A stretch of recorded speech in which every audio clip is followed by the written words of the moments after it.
Video opens with a close-up shot of a person's face in a meeting. Their expression is neutral, calm, almost detached. The audio is slightly muffled, a cacophony of an angry, accusatory voice in the background. The camera slowly pulls back to reveal a tense boardroom scene. One person is gesticulating wildly, attacking the calm individual. Voiceover, you know this moment. Your heart starts hammering against your ribs. A hot flush creeps up your neck. Someone has just attacked you. Maybe it was a colleague in a meeting, throwing you under the bus with a sly, personal jab. Maybe it was a family member during a holiday dinner, dredging up an old mistake. Or maybe it was a faceless stranger in the comments section, twisting your words into something ugly. Their attack is public. It's unfair. And it's designed to do one thing: provoke you.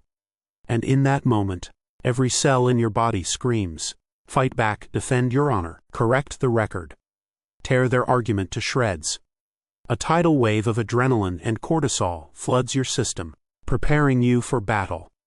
This is the primal, human response, but the truly intelligent, the truly powerful, do something else. The video cuts to a dramatic slow-motion shot of the calm person taking a slow, deliberate breath. They make eye contact with their attacker, but their face remains a mask of tranquility. The angry person falters, confused by the lack of reaction. Voiceover, they do nothing. They stay silent. Not a weak, defeated silence. Not a simmering, passive-aggressive silence. But a calm, centered, almost unnerving silence. A silence that is a choice. A silence that is a weapon. This isn't weakness. This is a strategic masterpiece. And it's the first step in executing the most effective form of retaliation ever conceived: Stoic revenge. The Roman emperor and philosopher Marcus Aurelius wrote, "The best revenge is to be unlike him who performed the injury." Think about that. Not to hurt them back, not to outshout them, not even to prove them wrong in the moment. The ultimate victory is to be so in control of yourself, so rooted in your own virtue, that their attack becomes meaningless. It's like throwing a rock into the ocean. The rock may be sharp and heavy, but the ocean simply absorbs it without a trace. In this video, we are going to deconstruct this superpower. This isn't just ancient philosophy, it's a high-performance psychological tool used by leaders, thinkers, and strategists throughout history. We will explore the 3 critical psychological traps you sidestep the moment you choose silence over reaction. We will break down exactly how your silence systematically disarms your attacker, leaving them exposed and foolish. And most importantly, we'll give you the practical, actionable steps to cultivate this inner citadel of calm, so that the next time someone tries to pull you into their storm, you can remain the unshakable eye of the hurricane. This is not about learning to take a punch. It's about learning how to make the punch completely irrelevant. Let's begin. The video transitions to a slick, animated graphic. 3 icons representing traps appear on screen. Voiceover, so let's break it down. What exactly happens in your brain and in the room when you choose strategic silence? First, let's look at the traps you avoid. These are the psychological landmines your attacker wants you to step on. Trap number 1, the frame game. Every attack sets a frame, a narrative. By saying, "You're always late with your reports," the frame is, "You are unreliable," when you immediately jump in with, "No, I'm not. That one time the server was down and the other time my dog was sick." You have lost. You have accepted their frame, and are now desperately defending yourself within it. You are playing their game, by their rules, on their turf. Your denial, no matter how valid, sounds like a flimsy excuse. Silence, however, rejects the frame entirely. It communicates, "The premise of your question is so flawed. It doesn't deserve a response. You refuse to play." Trap number 2, the emotional hijack. This is neuroscience. When you feel attacked, your amygdala, the brain's ancient alarm system, flares up. It floods you with fight or flight hormones, bypassing your rational prefrontal cortex. This is what your attacker is counting on. They want to speak directly to your most primitive, reactive self. Because an emotional person is a predictable person. An emotional person makes mistakes. They hand over control. By staying silent, by taking that deliberate breath, you are literally keeping your higher brain online. You are refusing to let them hijack your emotional state. You remain the pilot of your own mind. They are just noise outside the cockpit. Trap number 3, the audience trial. Remember, these attacks are often public. There's an audience, whether it's 2 other people or 2 million. When you lash out, you might feel justified, but to the audience, you often just look like part of the problem. You become the co-creator of the drama. They see 2 people fighting, not a victim and an aggressor. Your attacker baits you into a public meltdown, and your reaction becomes Exhibit A in the case against your own temperament. But when you stay silent, the dynamic is crystal clear. There is one person launching an aggressive, unprofessional attack, and another person absorbing it with unshakable composure. Who do you think the audience gives their respect to? You haven't just won the argument, you've won the room. Cut back to the boardroom scene. The angry attacker has stopped yelling. They now look uncertain, shifting their weight. The calm person hasn't moved a muscle, their gaze steady. The other people at the table are now looking at the attacker with expressions of disapproval. Voiceover: by sidestepping these 3 traps, you do more than just defend. You launch a counteroffensive without saying a word. Your silence systematically dismantles your attacker's entire strategy. Here's how. First, your silence creates a social vacuum. An attack is a call, and it desperately needs a response to complete the circuit. When you provide nothing, the attacker is left hanging. They have thrown a ball with all their might, expecting it to be caught or thrown back, but it has simply sailed past you into an empty void. Now, they have a choice: throw another one, making them look even more unhinged and desperate, or stop, leaving their first attack echoing in the awkward silence. Either way, they are exposed. Second, it transfers the spotlight of judgment. When you react, the spotlight is on you. Your words, your tone, your anger. When you are silent, the spotlight has nowhere to go but back onto the attacker. The entire room is now focused on the sheer aggression of their initial act. Your silence amplifies their hostility. They are left stewing in the awkwardness of their own outburst, forced to confront the ugliness of their own behavior without the distraction of a fight. And finally, it is the ultimate signal of power. A frantic reaction signals, "You have gotten to me."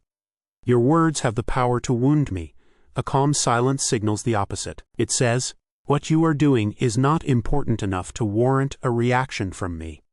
You are a minor disturbance, not a credible threat." This is profoundly unnerving for an aggressor. Their greatest weapon, the power to provoke, has just been rendered useless. They are a bully on a playground who just tried to push the unpushable kid. They are left confused, weakened, and fundamentally irrelevant. Voiceover: so, how do you cultivate this power? It doesn't happen by magic. It requires practice. Here are the actionable steps to build your own inner citadel. Step 1. Master the tactical pause. The 4-second rule. The moment the attack comes, your only job is to do one thing: breathe. In through your nose for 4 seconds. Hold. Out through your mouth for 4 seconds. This isn't just about calming down, it's a neurological kill switch. It interrupts the amygdala hijack, giving your rational brain a precious window to come back online. In those 4 seconds, you take back control from your primal instincts. Practice this daily in low-stakes situations: when someone cuts you off in traffic, when you get a frustrating email. Forge the neural pathway before you need it in battle. Step 2. Reframe their attack as information. Stoics called this objective representation. Do not see the attack as a personal assault on your character. See it as a raw data point about the attacker. This person is revealing their own insecurity. They are showing you their fear. They are broadcasting their lack of emotional control. Detach yourself. Become a scientist observing a specimen. Their outburst is not about you, it is a confession about them. This mental flip drains the attack of its personal sting, allowing you to observe it without being consumed by it. Step 3. Have a plan for your body. Silence is not passive. It is an active, assertive posture. So, what do you do while you're silent? Your body language becomes your voice. Maintain direct, but soft, eye contact. Don't stare them down aggressively, but don't look away in shame. Keep your posture open and relaxed. No crossed arms, no clenched fists. Let your face remain neutral. You can even offer a very slight, slow nod, as if to say, I am hearing the words you are saying. This shows you are not stunned or afraid, but are consciously choosing not to engage on their terms. You are in complete command. And once the silence has done its work, and they have deflated, you can move to the final step. Step 4, the minimal, disarming response. You don't have to remain silent forever. The goal is to re-establish control and pivot to rational ground. After they've sputtered out, use a calm, quiet, and neutral phrase, something like, I hear that you're frustrated. Is there a constructive suggestion in there? Or, that's a strong accusation. I'll need a moment to consider it. Or, most powerfully, are you finished? These phrases do not engage with the insult. They ignore the emotion and demand a return to logic. You are now in charge, inviting them to have a mature conversation. A conversation they are almost certainly unprepared for. The path of Stoic revenge isn't easy. Our instincts scream for a quick, fiery retort. The temporary satisfaction of a clever comeback is a powerful lure, but that is a small victory that leads to a larger war. The true victory lies in rising above the fray. It's in the quiet confidence that you cannot be pulled into a battle you do not choose to fight. It is the realization that the ultimate power is not the ability to hurt others, but the inability to be hurt by them. The battle isn't with them. It's with the part of you that wants to stoop to their level. Win that battle, and you can't be defeated. The video transitions to a montage of historical illustrations and old photographs. Abraham Lincoln, Nelson Mandela, a stoic-looking general on a battlefield. The music swells slightly, becoming more epic and historical in tone. Voiceover. This isn't a new age life hack. This is a battle-tested strategy, forged in the crucible of history. Think of Abraham Lincoln. During a fierce debate, a political rival, Stephen Douglas, called him two-faced, the crowd murmured, waiting for Lincoln's famously sharp retort. Lincoln paused, letting the insult hang in the air. He then turned slowly to the audience and said, with a calm, almost sad sincerity, I leave it to my audience. If I had another face, do you think I would wear this one? The crowd erupted in laughter. The attack was not just neutralized, it was reversed. Lincoln didn't deny the charge. He didn't attack Douglas back. He accepted the absurd frame and turned it on its head with such masterful self-possession that the aggressor was left looking foolish and cruel. He won the audience, not by fighting, but by demonstrating a higher form of strength. This is the power you are tapping into. A power that understands that the real battlefield is not the boardroom or the dinner table, it is the 6 inches between your own ears. So, let's upgrade your arsenal. Beyond the 4-second breath, let's add 2 advanced mental tools to your Stoic toolkit. Voiceover. Tool number 1, the view from above. This is a mental exercise practiced by the Stoics to instantly shrink any problem. When you feel the heat of an attack, mentally hit the pause button and zoom out. Imagine you are floating above the room, looking down. See the attacker, see yourself, see the other people. Now zoom out further. See the building, the city block, the entire city humming with millions of lives and a million other conflicts. Zoom out again. See the country, the continent, the planet Earth, a tiny, beautiful sphere spinning in the vast, silent, indifferent darkness of space. From this vantage point, how important is this person's petty insult? How significant is this fleeting moment of conflict? It becomes vanishingly small. This cosmic perspective doesn't invalidate your feelings, but it robs the attack of its suffocating power. It gives you the one thing an attacker tries to steal: perspective. Tool number 2, the Stoic fire drill. A fire drill feels annoying until there's a fire. Then, it's a lifesaver. This is the same principle. You must practice for these moments in times of peace. This is the Stoic practice of premeditatio malorum *, the premeditation of evils. Once a week, take 5 minutes. Sit down and visualize a scenario. Picture a specific colleague blindsiding you. Hear their exact words. Feel that initial hot flush of anger and shame. Then, rehearse your response. Practice the 4-second breath.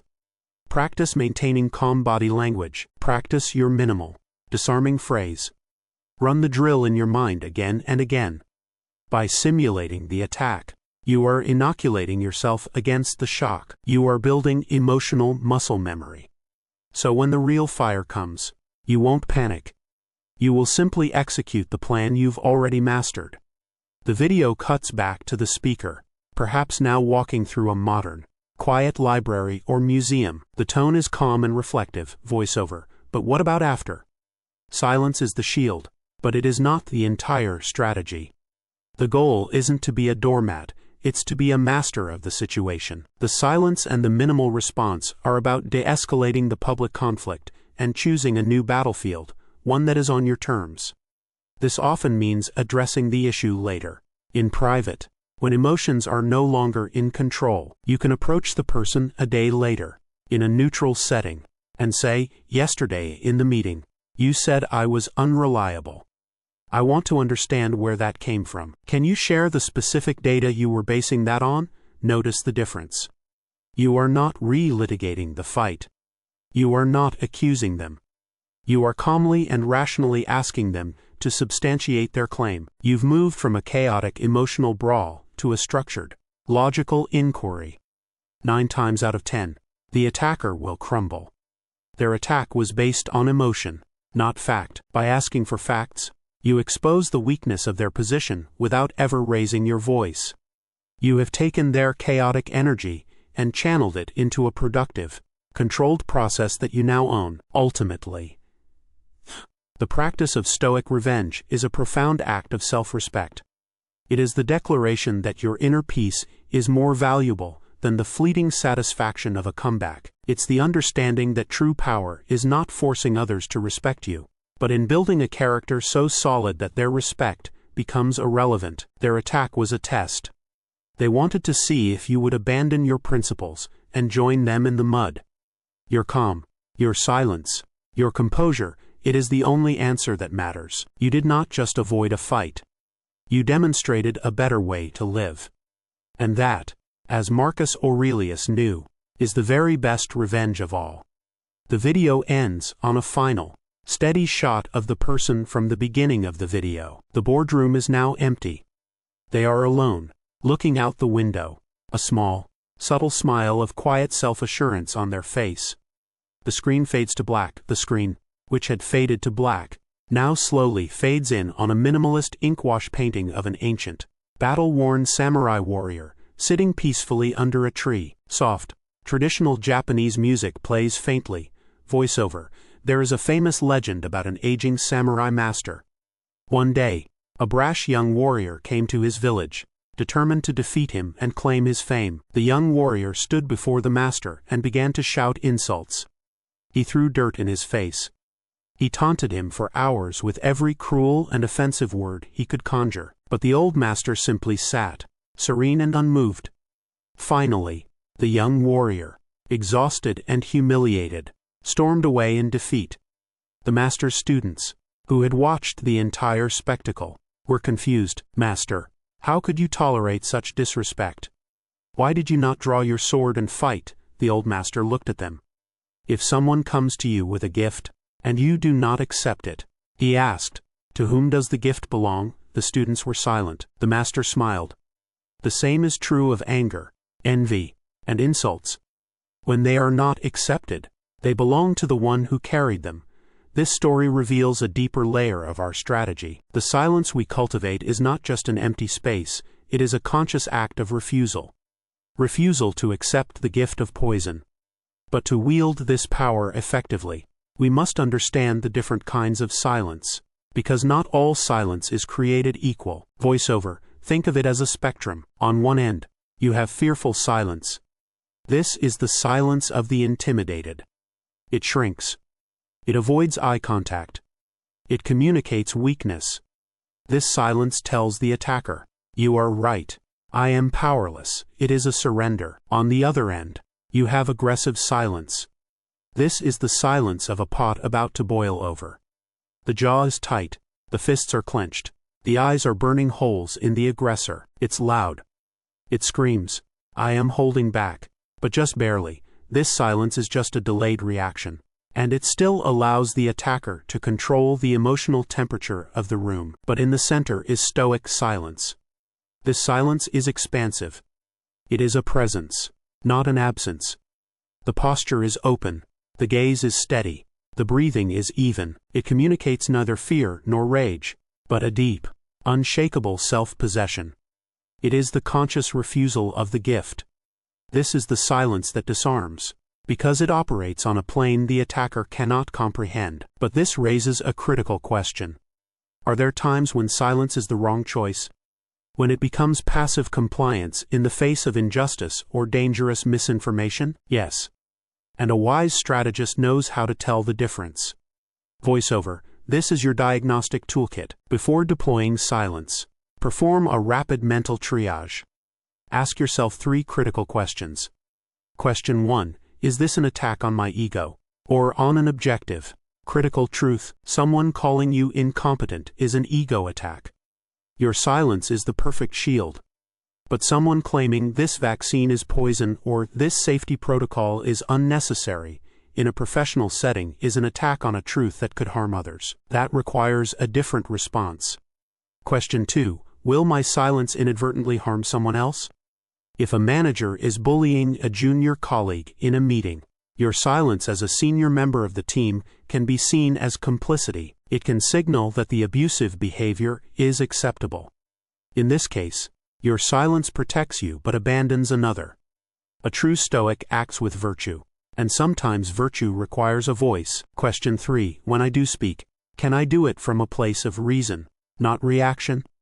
Even when you must speak, you never have to accept the attacker's frame. You can use the tactical pause, the 4-second breath, to let the emotional storm pass. You absorb the initial attack. Let the silence do its work of exposing the aggressor. And then you intervene, not to fight, but to correct. Not to win, but to protect the truth. Your response might be a calm, firm, "Actually, the data shows the opposite to be true. Let me pull it up for everyone," or to the bully, "I don't think that's a fair or productive way to address the issue. Let's stick to the project's merits." Notice the pattern. The target is always the argument, never the person. You are not drawn into their emotional mud pit. You are elevating the conversation back to a place of logic and professionalism, a place where they are at a distinct disadvantage. Voiceover. And this brings us to the ultimate payoff of Stoic revenge. It is not about winning a single moment. It is about forging a reputation over a lifetime. Every time you choose a calm response over a frantic reaction, you are laying another brick in the fortress of your character. People begin to learn who you are. You are the person who cannot be rattled. You are the one who remains steady in a crisis. You are the leader who absorbs chaos and radiates calm. Trust, respect, and authority are not given to the loudest person in the room. They are earned by the most consistent, while others are seen as volatile, emotional, and unpredictable. You become the bedrock. Opportunities will flow to you, not because you shout for them, but because you have proven yourself to be the stable ground upon which real success can be built. Your attackers, meanwhile, face a different fate. People who rely on aggression and provocation to get their way eventually reveal themselves to everyone. Their strategy has a short shelf life. They burn bridges, lose allies, and create an environment of fear and instability around them, an environment that high performers will always, eventually, abandon. Their short-term win by shouting you down in a meeting becomes a long-term, catastrophic loss. They have won a battle, but you, with your strategic silence, are winning the war for your career, for your relationships, and for your own peace of mind. This is the profound, beautiful paradox of Stoic revenge. By refusing to engage in their petty war, you achieve the most total and lasting victory. You don't just defeat their argument, you make the argument, and the arguer, completely and utterly irrelevant. They own the attack. But you, and only you, own the response. Choose wisely. The screen, which had faded to black, now slowly fades in on a new scene, A close-up of a master watchmaker's hands. With immense precision, they are using tweezers to place a tiny, intricate gear into the heart of a complex mechanical watch. The only sound is a gentle, rhythmic ticking. Voiceover. The world sees the calm exterior, the steady hand. It mistakes the silence for an absence of action. But the true master knows the most critical work is happening on the inside, in a space no one else can see. Choosing silence is the first, decisive move. But what do you do with the storm that rages within your own mind during those crucial seconds? For in that moment, a second attacker emerges, your own ego. It whispers, "They can't get away with that. You look weak." Annihilate them. This is where the internal practice begins. You must give your mind a new script. As you execute your 4-second breath, feed it one of these truths. Silently, to yourself, this is not a threat. This is information. My peace is not for sale at this price. Or, the most powerful of all, this person is suffering. Their anger is a confession of their own pain. This internal reframing is not an act of forgiveness, it is an act of liberation. You are unhooking their emotional anchor from the hull of your mind. You are the watchmaker, calmly placing the gears of your own response, refusing to be rushed by the chaos outside. This internal discipline is especially crucial when facing a more insidious form of attack, the subtle poison of the manipulator. Voiceover. Not all attacks are loud, some are quiet. They are wrapped in the language of concern or plausible deniability. This is the gaslighter's gambit. "I think you're misremembering. That's not what happened. You're being far too sensitive. It was just a joke. I'm just trying to help you. I'm worried your performance is slipping." These statements are designed to make you doubt your own sanity. They invite you into a maze of self-defense about your memory, your emotions, your competence. If you engage, "Yes, it is what happened. I'm not being sensitive," you are lost in their maze. You are fighting shadows. Silence. Here is the ultimate solvent. Your refusal to engage denies their false reality the oxygen it needs to exist. A calm, unwavering silence followed by a simple, neutral statement places the burden of reality back on them. After a pause, you might say, "That's an interesting perspective," or "I'll have to reflect on that," or, most effectively, you can calmly state your own reality without debating it. "My memory on this is quite clear." You offer no anger, no argument. You simply refuse to accept their version of events. Like a gust of clean air, it dissipates their smoke, leaving them standing alone in their own manipulation. But what happens when the manipulator holds power over you? When the attacker is your boss, a client, or a senior family member? The video cuts to a stylized animation of a chessboard. A single pawn faces a powerful queen.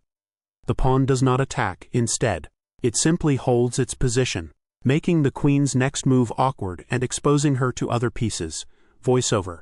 This is the power dynamic dilemma. Here, silence must be paired with shrewdness. Your silence in the moment is still your first and best defense. It prevents you from saying something insubordinate or career-ending in a moment of emotional hijack. But your strategy does not end there. Step 1 is the public silence. Step 2 is private documentation. After the meeting, you write down exactly what was said, the date, the time, and who was present. You create a factual record, free from emotion. Step 3 is strategic re-engagement. You do not address the insult, you address the professional implication. At a later, calmer time, you might approach them and say, "In the meeting Tuesday, you mentioned my reports were subpar. My goal is to produce excellent work. Can we schedule 15 minutes to go over your specific notes on the last report so I can incorporate your feedback?" You have now brilliantly reframed the situation. You've ignored the personal attack and transformed it into a request for professional guidance. You are being proactive, diligent, and reasonable. This puts the onus entirely on them. If they are a true leader, they will provide feedback. If they are a mere bully, they will have nothing of substance to offer, and their incompetence will be quietly revealed. You win, not by fighting up, but by calmly and professionally calling their bluff. This level of strategic patience may seem superhuman, but it is a skill forged in the most extreme environments imaginable. The scene changes dramatically.